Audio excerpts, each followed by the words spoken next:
Welcome to HDFC Securities 5-minute market wrap-up for the week ended July 19th.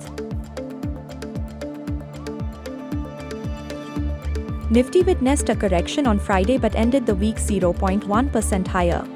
All eyes will be on the budget next week to gain a sense of the government's policy priorities over the next 5 years. Mid and small cap stocks witnessed profit booking this week.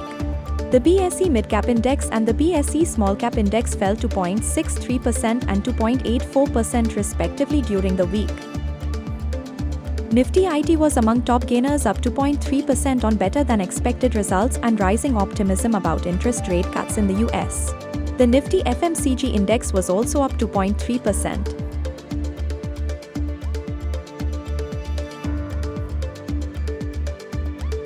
Nifty Media was down 5.4% and the biggest loser this week, the Nifty Metal Index, fell 4.7% after China reported weaker than expected GDP growth.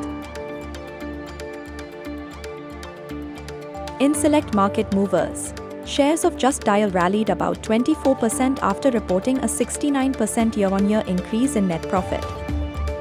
Shares of ONGC rallied 4% after it commenced production from a coal bed methane block in Jharkhand.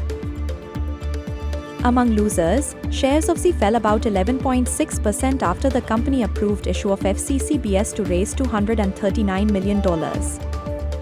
Shares of Ercon International fell 6% amid profit booking in railway stocks before the budget next week.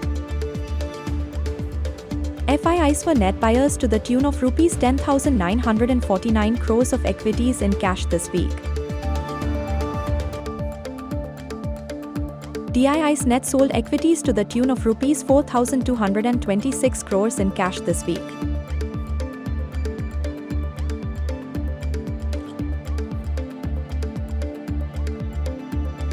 US equity markets witnessed profit booking in the technology sector. The Nasdaq Composite was down 3.6% during the week. In key macroeconomic news, there was a failed assassination attempt on US former President Donald Trump. China's GDP grew by 4.7% year-on-year in the second quarter compared with expectations of 5.1% and growth of 5.3% in the first quarter. Eurozone CPI inflation increased by 2.5% year-on-year in line with expectations.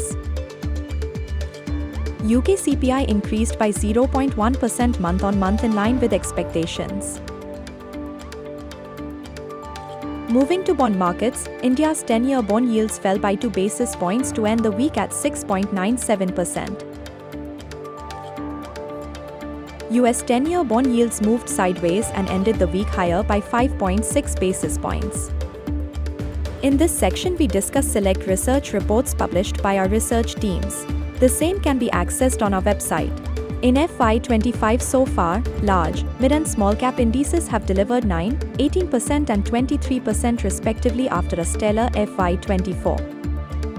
We highlight a list of stocks where returns are much higher compared to earnings upgrades. We advise caution and staying selective as risk-reward is increasingly getting unattractive, given stretched valuations across sectors and market caps.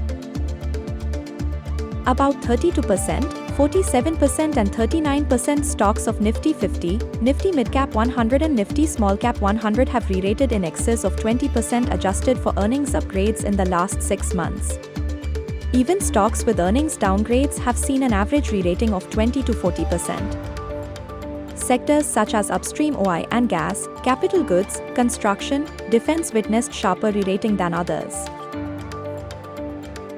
Infosys Q1 sprung a positive surprise with revenue growth of 3.6% quarter-on-quarter, which was largely driven by BFSI recovery. We maintain AD with an increased target price of Rs 1,900 per share.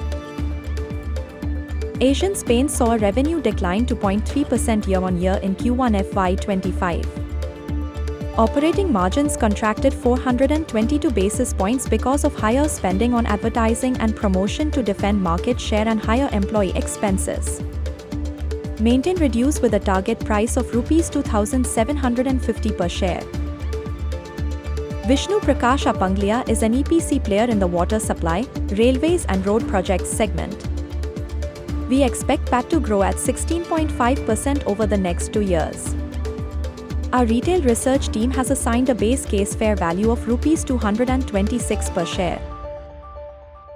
That is all for this week. Do refer to the detailed disclaimer on your screens. The securities discussed in the presentation were for information and educational purposes only. Thank you.